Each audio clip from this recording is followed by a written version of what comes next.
안녕하십니까. 헛방 날린 사주 상담 이야기 53번째. 오늘은 여자분 사주에 관이 약해 남자운 직업운이 없다고 했다가 헛방 날린 이야기를 해보겠습니다. 오늘 헛방 이야기는 제가 상담했던 상담 이야기를 가지고 헛방 이야기를 해보려고 합니다. 먼저 어떤 내용인지를 들어보시고 사주풀이를 해보도록 하겠습니다. 어느 날 젊은 여자분께서 전화로 상담 예약을 하시고 정해진 시간에 상담을 오셨습니다. 상당히 비주얼이 느껴지는 관상입니다. 상담 오신 주제를 여쭈니 아이들 진로에 대한 상담을 하시겠답니다. 그래서 아이들에 대한 적성과 진로를 상세히 상담드리고 상담을 마무리를 하려는데 그분께서 선생님, 죄송한데 제가 예전부터 의문을 가진 게 있어 한 가지 꼭 여쭤보려고 합니다.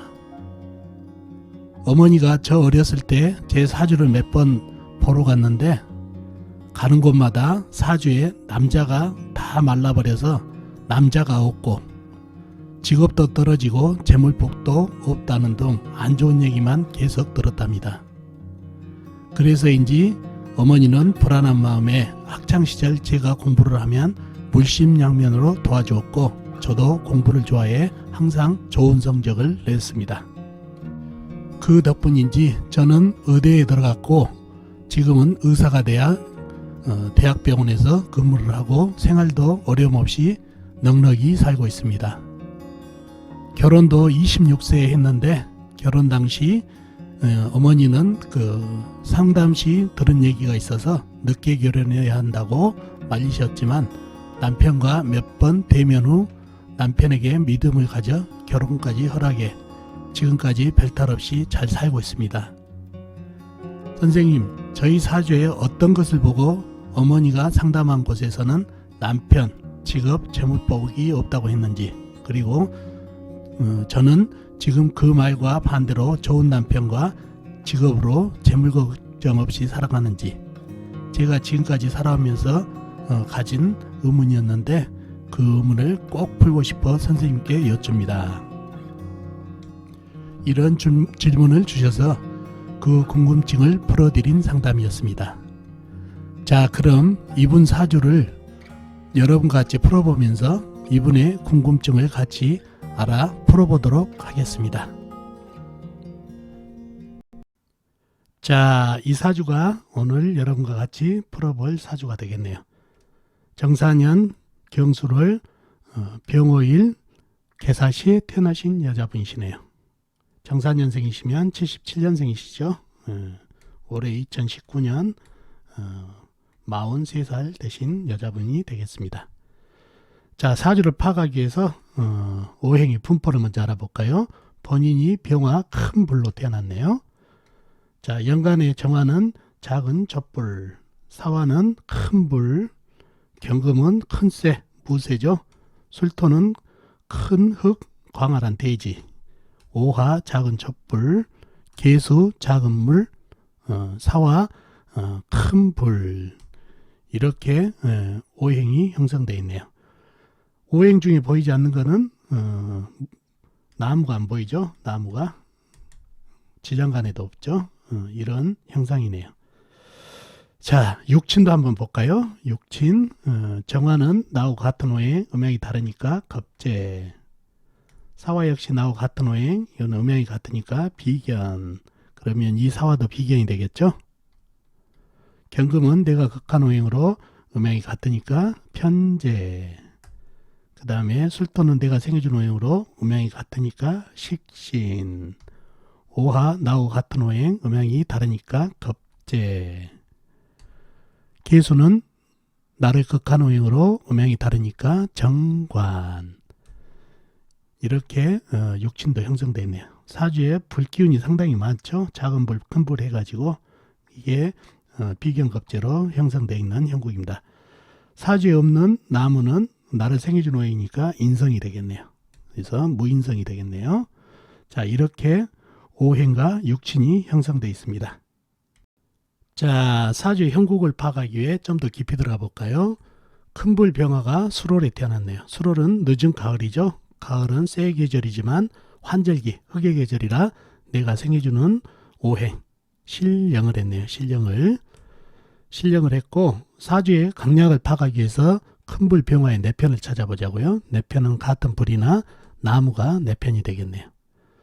자, 먼저 불을 찾아볼까요? 불은 연간에 정화, 작은 불이 힘을 보태고 있고 연지의 사화 큰 불도 힘을 보태고 있네요. 바로 밑에 일지의 오화 작은 불도 힘을 보태고 있고 시지의 사화 불이 힘을 보태고 있는 그런 형국이네요. 또한 술토 안에 정화도 암장되어 있는 그런 형국입니다. 나무는 아까 없다고 그랬죠. 무인성이라 이렇게 큰 불, 작은 불들이 일간한테 힘을 보태고 있네요. 그리고 남의 편이라고는 작은 물, 개수, 경금, 큰새, 그 다음에 술토, 큰 흙이 남의 편으로 되어 있네요. 좀 더 깊이 들어가 보자고요. 자, 사주에 불기운이 상당히 많죠. 이 불을 견제하려면 물이나 아니면 흙으로 힘을 빼주던가 쇠로 힘을 감소시켜야 되는데 이 물을 먼저 보자고요. 이 물은 작은 물이죠. 작은 물인데 이 병화, 사화, 오화가 똘똘 뭉쳐서 열기를 품고 있다는 얘기죠. 그러면 이 물은 이 열기에 의해서만 가지고도 증발할 지경이에요. 근데 이 물 가지고 이 불들 견제하랴. 이 흙에다 물 주랴. 이 쇠 식혀주랴. 이게 되나요? 이 불만 가지고도 이게 증발할 지경인데 그리고 이 술토는 원래 불을 뿜은 흙이라 열기가 느껴진데 주변에 화생토까지 받아서 상당히 열기가 많은데 웬만한 물 가지고는 갈증 해소도 안 되고 이 큰 쇠가 이 작은 물로도 식혀줄 수가 없는 그런 형국이다 보니까 이 물은 증발하고 이 술토는 불하고 한 통속이 돼버렸네요. 열기가. 그러면은 이 셀은 거의 녹고 있는 그런 형국에 대해서 상당히 사주가 신강한 사주가 됐네요. 이 불을 견제할 오행들이 힘을 다 잃어버린 형국이다 보니까. 그죠? 그래서 신강한 사주가 됐다는 얘기죠. 그래서 그 어머니가 상담한 데서 말씀하시기를 배우자운이 없다. 배우자가 말라버렸다. 남자가 말라버렸다. 이 물이죠. 물이 정관이에게 관이다는 얘기죠. 여자한테는 이게 남자운, 그 다음에 직업운이 된다는 얘기예요. 그런데 이게 증발해버려서 남자운, 그 다음에 직업운이 매우 약하고 그 다음에 이 쇠는 녹아버렸다는 얘기예요. 술 중에 신금도 있죠. 이 쇠가 이 많은 열기에 녹아버려서 이 쇠가 뭐냐면 재성이죠. 재성은 재물이라는 얘기죠. 재물도 녹아버리니까 재물은 더 없습니다 하고 말씀을 했다는 얘기죠. 사주 원판에서 보면은 충분히 그렇죠. 물 날라가고 쇠 녹아버리고 그러니 남자운 직업은 그 다음에 쇠는 재물운이 없는 그런 사주 제대로 봤다는 얘기죠. 자, 그러면은 이런 사주들은 원판에서 병을 찾았다는 얘기예요. 직업은 없고 재물은 약하고 그러면은 이 사주가 직업은 약하니까 전문 직종을 가지면은 약한 직업운을 보충해 줄 수 있다는 얘기죠. 이걸 갈 수 있는지 그리고 재물을 따라가지 않고 전문성으로 승부해서 재물도 보완할 수 있는 그런 사주가 됐는지 그러면은 결국 전문직 하려면은 학문으로 가야 되겠다는 얘기죠. 학문 그럴 수 있는 사주인지를 파악을 해줘야 된다는 얘기예요. 자, 우리가 공부성을 따질 때 꼭 나무 인성을 논하더라고요. 물론 인성이 있으면 좋겠죠. 그러나 요즘 시대에서는 사주가 강하고 일단 강하고 봐야 된다는 얘기죠. 그래야 욕심도 있고 경쟁에서 밀리지 않으니까 공부도 잘할 수 있다는 얘기죠. 그래서 이 사주가 그럴 여건이 되는지 한번 보자고요. 사주가 일단 신강한 사주는 도움이 되네요. 그죠? 사주가 강하다 보니까 욕심 있고 남한테 지기 싫어하고 경쟁에서 밀리지 않고 그래서 공부를 하게 되면 한 공부를 할 수 있는 여건은 된다는 얘기죠. 거기다가 괴강살이죠. 이게 경술 괴강살에다가 괴강격이 됐네요. 올주 있으니까 신강함을 더 더해져서 공부에 보탬이 되고 그 다음에 사화 이게 뭐죠? 걸록이죠.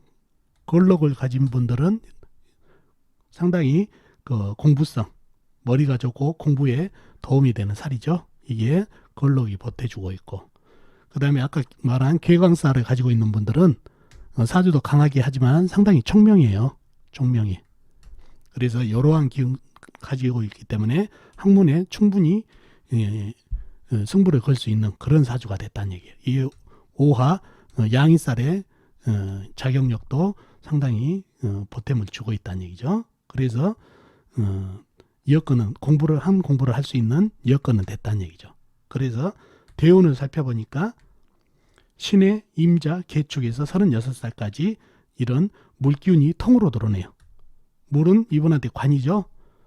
이 공부할 시기에 관이 뭐죠? 학생의 관은 바로 직업이죠. 학생의 직업은 공부란 얘기예요. 공부를 잘할 수 있는 운기, 보탬이 되는 운기가 왔다는 얘기예요. 사주에 관이 약해버리면 학생 공부에 본인의 실력이라든가 노력에 비해서 결과가 좀 안 나오는 경우가 많아요. 이게 학생의 직업운이 약하니까, 학생의 직업은 공부니까. 근데 그 약한 거를 갖다가 공부하는 시기에 제대로 통으로 물기운이 와가지고 관직운을 상승시켜 주네요. 그래서 이러한 사주 원판에서 공부발도 되고 이런 원판이 이 대운을 받아들일 수 있는 여건이 되기 때문에 대운과 합쳐져서 제대로 운발을 받았다는 얘기죠. 사주 원판에서 공부운이라든가 이런 거를 받을 수 있는 원판이 안 되면 이 대운이 와도 제대로 못 먹는다는 얘기죠. 그래서 항상 사주 원판을 제대로 뜯어봐 가지고 운기를 먹을 수 있는 운기인지 아닌지 잘 보고 그 다음에 대운을 살펴보는 게 상당히 도움이 된다는 얘기죠. 그리고 시기 이 공부할 대운이 아니고 이 대운이 이 뒤로 왔다 그러면 공부할 시기 때 이러한 제대로 좋은 관직운에 도움을 못 받게 되면 공부에 상당히 지장이 있어서 이렇게 의사까지 될 수 없는 경우도 있다는 얘기죠. 그래서 다행히 이분은 이 36살까지 공부하는 시기, 그 다음에 거기에다가 취업을 하는 시기까지 합쳐져서 이런 관발이 제대로 돌아가지고 좋은 운기죠. 이게 이 지글지글한 운기에 식혀둬주는 운기, 그 다음에 이게 관으로 왔다는 얘기예요. 그래서 이런 운기를 제대로 받았다는 얘기죠. 사주 원판도 공부를 잘할 수 있는 여건을 가졌기 때문에 이 운빨도 제대로 받았다는 얘기죠. 그래서 의대를 가서 의사까지 가능했던 사주가 됐다는 얘기죠. 사주 약점을 공부로서 보완하고 운에서 보태줬다는 얘기예요. 그래서 대운을 항상 볼 때 사주 원판을 뜯지 않고 대운만 적용하면은 안 맞는 경우가 상당히 많아요. 그래서 사주 원판을 정확하게 뜯어서 대운 적용도 해야 된다는 말씀 꼭 드립니다. 그리고 결혼도 마찬가지죠. 결혼도 개수가 말랐는데 이게 배우자운이죠. 남자운. 26살 때 결혼을 했다는 얘기예요. 이 임자대운에 했죠. 임자대운에 물이 통으로 들어오니까 약한 배우자운은 남자운도 보충을 해줬다는 얘기예요. 그래서 이 시기에는 좋은 남자를 만날 가능성이 좀 있는 시기에 좋은 남자 운까지 보태줘가지고 이 사주 약점을 보완해줘서 제대로 괜찮은 남자를 만나서 그것도 보완이 됐다는 얘기예요. 자, 그리고 37세부터 이렇게 운기가 갑인 을묘에서 안 좋죠. 사주를 더 강하게 해버리니까 이분이 대학병원 페이닥터 월급쟁이로 하고 있다는 얘기예요. 아주 잘하신 선택이죠. 재물운이 약한데 만약에 개업을 하게 되면 요즘 의사도 사업이나 마찬가지예요. 상당한 의료기기를 사가지고 해야 되는 경우가 많아가지고 투자가 많이 된다는 얘기죠. 사업하고 마찬가지다는 얘기예요. 이런 분들은 개업을 해가지고 본인 일을 하기보다는 운기 대운 흐름이 이렇기 때문에 페이닥터로서 만족을 하셔야 된다는 얘기예요. 그래서 대학병원에서 근무하는 것도 상당히 보탬이 되는 선택을 잘 하셨던 사주가 되겠습니다. 그래서 오늘 이 사주를 가져온 거는 대운의 영향력 그리고 이 대운을 받을 수 있는 원판을 가지고 있는지를 파악을 잘해야 된다는 것을 알려드리기 위해서 이 사주를 가져와 봤습니다. 어떻습니까 여러분? 오늘 사주풀이 도움이 되셨나요? 도움이 되셨으면 좋겠습니다. 다음 시간에 뵙도록 하겠습니다. 안녕히 계세요.